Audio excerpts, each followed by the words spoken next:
अपराध चाहे जैसा भी हो, अपराध ही होता है। हर अपराध की सजा होती है। एक दिन से लेकर आजीवन तक, काल कोठरी से लेकर फांसी तक। वैसे यह भी सही है कि कुछ अपराधी कानून के बारीक छिद्रों का सहारा लेकर बच निकलते हैं और कई अपने दांव पेंचों से कानून की चौखट तक जाते ही नहीं। अश्विनी उर्फ जॉनी ऐसा तो नहीं था, लेकिन उसकी सोच जरूर कुछ ऐसी ही थी अपने बारे में। नमस्कार दोस्तों, मैं हूं आपका दोस्त और होस्ट सौरभ मिश्र और आप देख रहे हैं सौरभ की स्टोरी।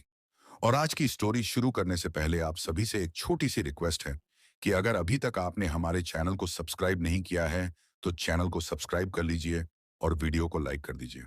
चलिए शुरू करते हैं आज की स्टोरी।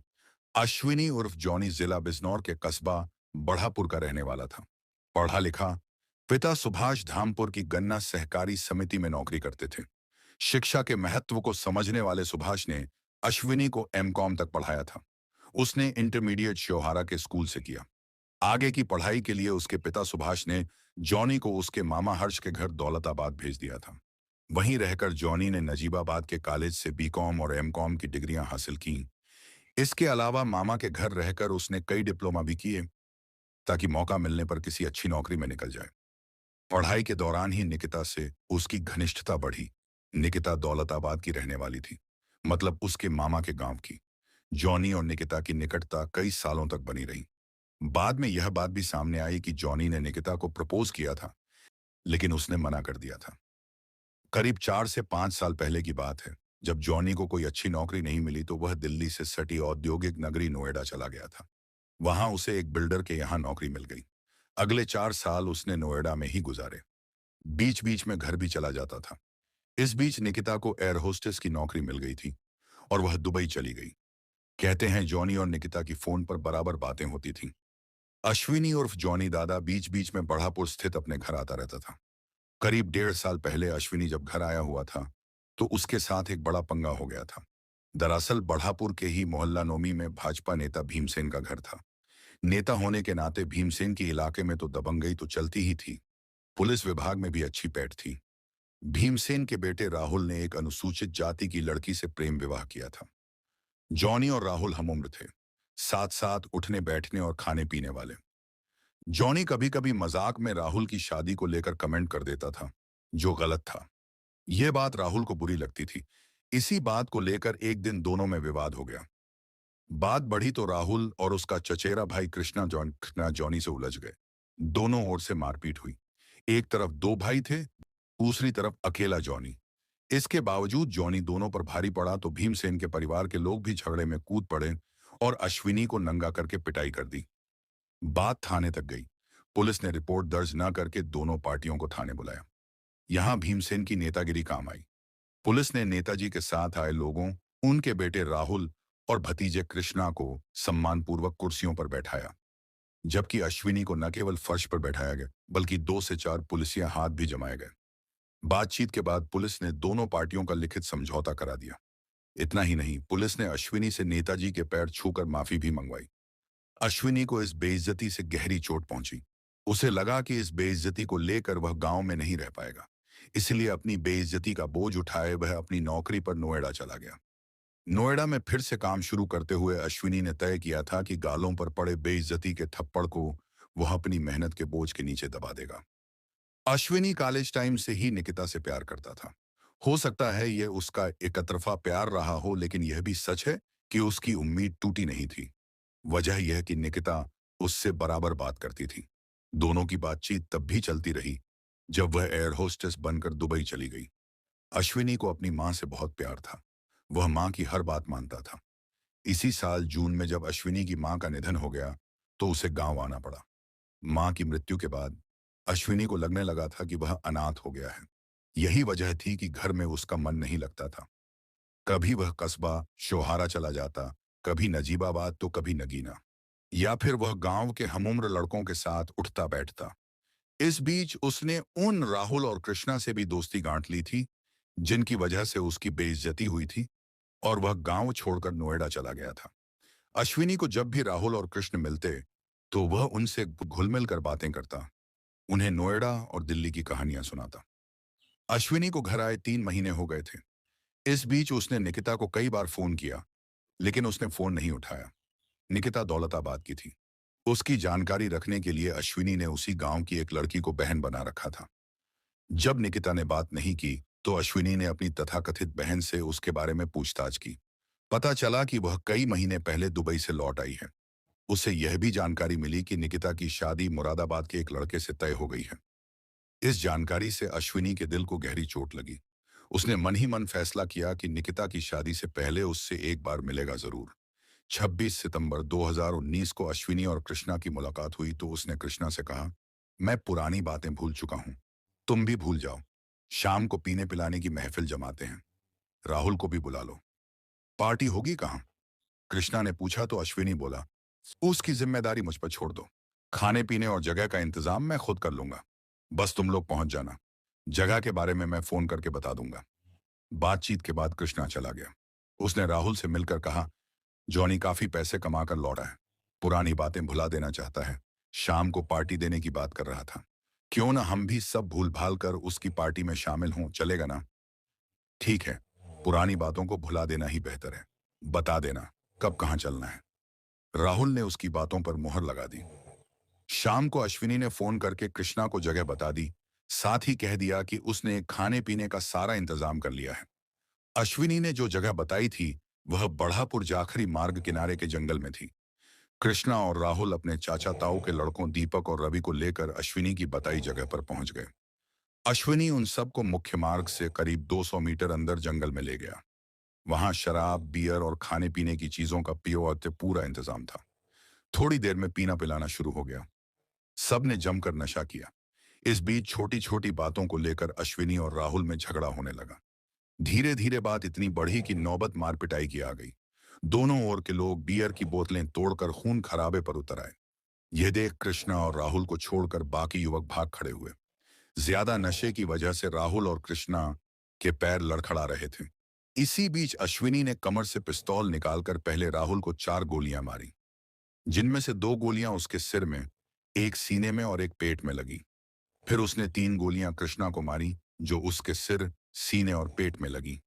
कृष्णा और राहुल को मौत के घाट उतारकर अश्विनी वहां से भाग गया। खून खराबे में लिपटी इस घटना की जानकारी दीपक ने पुलिस और कृष्णा राहुल के घर वालों को दी। सूचना मिलते ही थाना बढ़ापुर की पुलिस घटनास्थल पर पहुंच गई। घटनास्थल पर पड़ी शराब, बियर की बोतलों, 2 लाशों और बिखरे खून से अनुमान लगाया जा सकता था कि वहां क्या और कैसे हुआ होगा। घटना की सूचना मिलने पर नगीना की सीओ अर्चना सिंह और बिजनौर के एसपी देहात विश्वजीत श्रीवास्तव भी घटनास्थल पर पहुंच गए। घटनास्थल की भयावहता को देखकर उन्होंने कई थानों की पुलिस को जंगल में अश्विनी उर्फ जॉनी को तलाशने का काम सौंपा। प्राथमिक कार्रवाई से निपटने के बाद पुलिस ने राहुल और कृष्णा की लाशें पोस्टमार्टम के लिए भेज दी। इस बीच भीमसेन ने थाना बढ़ापुर में राहुल और कृष्णा की हत्या का केस दर्ज कराया, जिसमें अश्विनी उर्फ जॉनी, उसके भाई रंजीत, पिता सुभाष, जॉनी के चचेरे भाई रवि और मुरादाबाद निवासी बहनोई को नामजद किया गया। घटना के अगले दिन बिजनौर के एसएसपी संजीव त्यागी और मुरादाबाद रेंज के आईजी रमित शर्मा ने घटनास्थल का निरीक्षण किया। जिस जगह हत्याएं हुई थीं, उससे पुलिस अधिकारियों ने अनुमान लगाया कि हर जगह पुलिस तैनाती की वजह से अश्विनी भाग नहीं पाया होगा। संभावना थी कि वह कहीं जंगल में छिपा होगा। आईजी के निर्देश पर बिजनौर के 20 थानों की पुलिस को अश्विनी को खोजने के लिए लगा दिया गया। जंगल को खंगालने के लिए ड्रोन कैमरे का भी सहारा लिया गया, लेकिन घर परिवार और रिश्तेदारियों में कहीं भी अश्विनी का कोई सुराग नहीं मिला। दरअसल दिन दहाड़े हुए इस हत्याकांड ने बिजनौर के पुलिस महकमे को हिला दिया था। ऊपर से दोनों मृतक भाजपा नेता के सगे संबंधी थे, जिससे धरने प्रदर्शनों का डर था। पुलिस ने अश्विनी को पकड़ने के लिए अपनी पूरी ताकत झोंक दी थी, लेकिन इस कवायद से हासिल कुछ नहीं हुआ। अश्विनी एक तरह से पुलिस के लिए चुनौती बना हुआ था। पुलिस ने शराब पार्टी में शामिल दीपक से भी हर तरह से पूछताछ की, लेकिन वह कुछ नहीं बता पाया। पुलिस हर तरह की कोशिशों में लगी थी। इस बीच 5 दिन बीत गए। 30 सितंबर को अश्विनी श्योहारा के निकटवर्ती गांव दौलताबाद पहुंचा और एयर होस्टेस निकिता के घर में घुस गया। निकिता उस वक्त घर में बैठी टीवी देख रही थी। अंदर जाकर अश्विनी ने निकिता को गोलियों से भून डाला। निकिता सोच भी नहीं सकती थी कि अश्विनी ऐसा कुछ कर सकता है। गोलियां चलाते समय उसने सिर्फ इतना ही कहा कि तू मेरी नहीं हो सकती तो किसी और की भी नहीं बनने दूंगा। अश्विनी के पिस्तौल की 7 गोलियां लगने के बाद निकिता दूसरे गेट की ओर भागी। लेकिन गिर पड़ी। जाते जाते उसने धमकी दी कि वह पूरे परिवार को खत्म कर देगा। निकिता पर गोलियां बरसाने के बाद अश्विनी दूसरे गेट से बाहर निकलकर पास ही सड़क पर जाते हुए एक बैटरी रिक्शा में बैठ गया। थोड़ा आगे जाकर वह उतरा और गन्ने के खेत में घुस गया। निकिता 2 महीने पहले ही शादी के लिए दुबई से घर लौटी थी। उसकी शादी मुरादाबाद के मोहल्ला कांशीराम नगर में रहने वाले नीतीश कुमार से तय हुई थी। नीतीश सीआईएसएफ में सब इंस्पेक्टर हैं और विशाखापट्टनम में तैनात हैं। नीतीश के कहने पर निकिता ने अपनी नौकरी से भी इस्तीफा दे दिया था। निकिता के पिता हरिओम शर्मा शोहारा के विदुर ग्रामीण बैंक में नौकरी करते थे। घर वालों ने इस घटना की सूचना हरिओम शर्मा को दी। शर्मा जी की बैंक के पास ही थाना था। उन्होंने थाने जाकर यह बात थाना प्रभारी उदय प्रताप को बताई। उदय प्रताप उसी समय पुलिस टीम के साथ दौलताबाद के लिए रवाना हो गए। बुरी तरह घायल निकिता को शोहारा के एक प्राइवेट डॉक्टर को दिखाया गया। उस डॉक्टर ने निकिता को तुरंत बड़े अस्पताल ले जाने की राय दी। इसके बाद उसे मुरादाबाद के मशहूर कॉस्मोस अस्पताल ले जाया गया। भर्ती होने के बाद अस्पताल के मशहूर डॉक्टर अनुराग अग्रवाल ने निकिता का इलाज शुरू किया। उसे 7 गोलियां लगी थीं, जिनमें गले में फंसी एक गोली घातक थी। बहरहाल डॉक्टर अनुराग अग्रवाल के तमाम प्रयासों के बावजूद रात 9 बजे निकिता ने दम तोड़ दिया। दूसरी ओर पुलिस ने ई रिक्शा के ड्राइवर द्वारा बताए गए गन्ने के खेत के साथ साथ आसपास के सभी गन्ने के खेतों में कॉम्बिंग की, लेकिन अश्विनी का कोई पता नहीं चला। उसी दिन आईजी बेट मुरादाबाद जोन रमित शर्मा ने अश्विनी उर्फ जॉनी को पकड़ने या पकड़वाने पर 50,000 रुपए का इनाम घोषित कर दिया। पुलिस ने आसपास के शहरों के बस अड्डों, रेलवे स्टेशनों के अलावा अन्य तमाम जगहों के सीसीटीवी कैमरों की फुटेज देखी, लेकिन नतीजा कुछ नहीं निकला। जब 2 दिन और बीत गए तो मुरादाबाद बरेली परिक्षेत्र के एडीजे अविनाश चंद्र ने अश्विनी पर इनाम राशि 50,000 से बढ़ाकर 1 लाख कर दी। इसके बाद पुलिस ने जॉनी से जुड़ी छोटी से छोटी जानकारियां जुटानी शुरू कर दी। उसके फोन की लोकेशन का पता लगाने की कोशिश की गई, लेकिन उसका फोन 26 सितंबर से ही बंद था। जब पुलिस की सभी कोशिशें बेकार गईं, तो बिजनौर के एसएसपी संजीव त्यागी ने जिले के सभी पुलिस अफसरों के साथ मीटिंग की, जिसमें तय हुआ कि बस अड्डों, रेलवे स्टेशनों और ऑटो रिक्शा, ई रिक्शा के अड्डों पर विशेष रूप से नजर रखी जाए। इस अभियान में संजीव त्यागी खुद भी शामिल हुए। 3 अक्टूबर को किसी मुखबिर ने पुलिस को सूचना दी कि अश्विनी उर्फ जॉनी को नगीना के तुलाराम हलवाई की दुकान पर रसगुल्ले खाते देखा गया है। तुलाराम के रसगुल्ले जिला भर में मशहूर हैं। सूचना मिलते ही पुलिस चौराहे के पास स्थित तुलाराम की दुकान पर पहुंच गई, लेकिन तब तक जॉनी वहां से जा चुका था। पूछताछ में पता चला कि जॉनी ने वहां बैठकर 8 रसगुल्ले खाए थे। बाद में वह बराबर में स्थित मोहन रेस्टोरेंट में भी गया था, जहां वह काफी देर बैठा रहा। पुलिस ने रात में ही तुलाराम हलवाई की दुकान के आसपास के सभी सीसीटीवी कैमरों की फुटेज देखी। इससे यह जानकारी मिली कि चौराहे से जॉनी हरिद्वार जाने वाली बस में सवार हुआ था। पुलिस ने हरिद्वार वाली बस को रुकवाकर चेक किया, साथ ही पूरे नगीना को भी छान मारा, लेकिन अश्विनी का कोई सुराग नहीं मिला। वह एक बार फिर पुलिस को चकमा दे गया था। अश्विनी को पकड़ने के लिए बिजनौर पुलिस जो भी कर सकती थी, उसने किया, फिर भी रही खाली हाथ ही।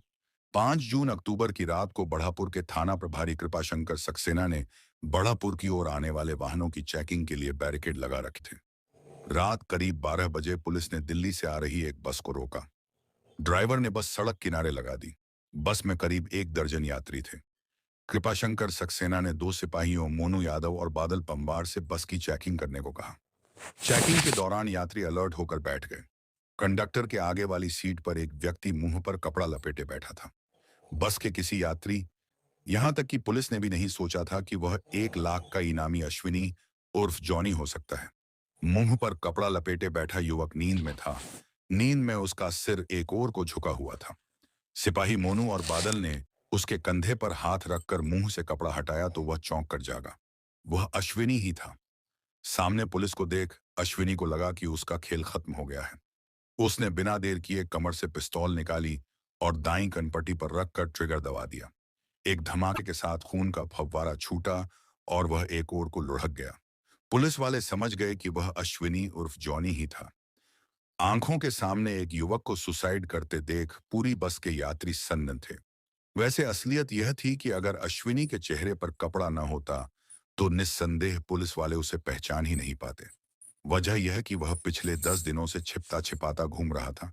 न खाना पीना और न आराम। नहाना धोना तो दूर की बात थी। बहरहाल बस खाली कराकर पुलिस ने कंडक्टर से पूछताछ की। उसने बताया कि जॉनी नगीना रेलवे फाटक पर पेट्रोल पंप चौराहे से बस में सवार हुआ था। वह कंडक्टर से आगे वाली सीट पर बैठ गया। उसके पास केवल एक छोटा सा बैग था। कंडक्टर से टिकट लेते समय उसने कहा था कि उसे बढ़ापुर से पहले उतरना है। इस पर कंडक्टर ने कहा, जहां उतरना हो उतर जाना, लेकिन टिकट बढ़ापुर का ही लगेगा। कंडक्टर से टिकट लेने के बाद उसने मुंह पर सफेद कपड़ा लपेट लिया था। पुलिस ने जॉनी की लाश की तलाशी ली तो उसके पास यूएस मेड पिस्तौल के अलावा एक बैग मिला। उसके बैग में जैकेट और एक जोड़ी कपड़े थे। साथ ही सैमसंग का मोबाइल, 67 रुपए, 16 कारतूस, आधार कार्ड, पैन कार्ड और इनकम टैक्स का एक सर्टिफिकेट भी बैग में मिले। दरअसल जॉनी कहीं से पिस्तौल हासिल करके अकेला ही अपने दुश्मनों को खत्म करने निकला था। लेकिन उसके सामने 2 दिन में ही कई समस्याएं आ खड़ी हुई थीं। न उसके पास खाना खाने को पैसा था और न सोने छिपने की जगह। किसी से उसे कोई मदद भी नहीं मिल पा रही थी। 26 सितंबर के बाद से उसने अपना मोबाइल फोन भी इस्तेमाल नहीं किया था। कह सकते हैं कि वह किसी के भी संपर्क में नहीं था। बहरहाल जॉनी की मौत के बाद पुलिस ने चैन की सांस ली। यह रहस्य ही रहा कि जॉनी ने अपनी बेइज्जती के मामले को इतनी लंबी अवधि तक क्यों पाले रखा। जाहिर है जरूर कोई ऐसी बात रही होगी जो उसके दिल में कांटे की तरह नहीं चुभी, बल्कि छुरी बनकर दिल में उतरी होगी। वरना उच्च शिक्षा प्राप्त जॉनी इतना बड़ा खूनी खेल नहीं खेलता। जो भी हो, जॉनी ने 3 कत्ल किए थे। पकड़ा जाता तो निस्संदेह या तो उसकी पूरी जिंदगी जेल में बीतती या फिर उस गले में फांसी का फंदा पड़ता। लगता है कि इस बात को जॉनी अच्छी तरह समझता था और उसने अपनी मौत की राह पहले ही तय कर ली थी। 26 सितंबर को राहुल और कृष्णा की हत्या के बाद भीमसेन कश्यप की शिकायत पर पुलिस ने अश्विनी उर्फ जॉनी के अलावा उसके पिता, भाई और अन्य को भले ही केस में शामिल कर लिया था, लेकिन हकीकत यह थी कि जॉनी खुद अपने घर वालों के व्यवहार से आहत था। पुलिस को जॉनी के लिखे 2 पत्र मिले थे, जिनमें से एक उसकी पैंट की जेब से मिला था और दूसरा उसके घर से। घर से मिले पत्र में यह बात साफ हो गई कि घर वाले उसे पसंद नहीं करते थे। उसे इस बात का दुख था कि घर वालों ने भी उसकी भावनाओं को नहीं समझा। घर से मिले पत्र में जॉनी ने लिखा, मेरी बहन को एक युवक ने छेड़ा तो मैंने उसे सबक सिखाया। डांस करते हुए बहन की वीडियो बना ली गई तो मैं वीडियो बनाने वाले से भिड़ गया। बहन की शादी में जो बाइक दी गई वह मैंने अपने पैसों से अपने नाम से खरीदी थी। बहन ने दूसरी जगह शादी की, तब भी मैंने पूरी तरह उसका साथ दिया। इसके बावजूद बहन ने मुझे गलत ठहराया। इस पत्र में जॉनी ने और भी कई मामलों का जिक्र करते हुए घर वालों के गिले शिकवाओं का जिक्र किया था, जबकि वह शुरू से ही उनकी मदद करता आया था। जॉनी की जेब से जो पत्र मिला, उस पत्र को वह पुलिस थाने तक पहुंचाना चाहता था। इस पत्र में उसने लिखा कि वह जानता है कि उसने 3 हत्याएं की हैं, लेकिन इस अपराध के लिए वह सरेंडर करना चाहता है। उसने आगे लिखा, बढ़ापुर थाने के कुछ पुलिसकर्मी बहुत अच्छे हैं, उनकी वह इज्जत करता है। वह सरेंडर करना चाहता है, लेकिन उसके साथ मारपीट न हो, बेइज्जत न किया जाए। पुलिस अच्छा काम कर रही है, मुझे ढूंढ रही है, मैं सरेंडर करने को तैयार हूं। लेकिन वह अपने इस पत्र को पुलिस तक पहुंचा नहीं पाया। हो सकता है सुसाइड वाली रात वह सरेंडर करने के लिए ही बढ़ापुर जा रहा हो। जो भी हो, मामला पत्रों का हो या फेसबुक का, अश्विनी उर्फ जॉनी ने स्वयं को पीड़ित साबित करने की कोशिश की। लेकिन पीड़ित होने का मतलब यह नहीं है कि अपराधों की राह पर उतर जाओ। आज की स्टोरी को यहीं पर समाप्त करते हैं। यह स्टोरी आपको कैसी लगी? अगर आपको हमारी मेहनत पसंद आई हो तो वीडियो को लाइक कर शेयर कर दीजिए और अपनी राय कमेंट बॉक्स में जरूर लिखें। कल फिर मिलते हैं एक नई स्टोरी के साथ। तब तक आप सभी अपना और अपने परिवार का ख्याल रखें। जय हिंद, जय भारत, वंदे मातरम।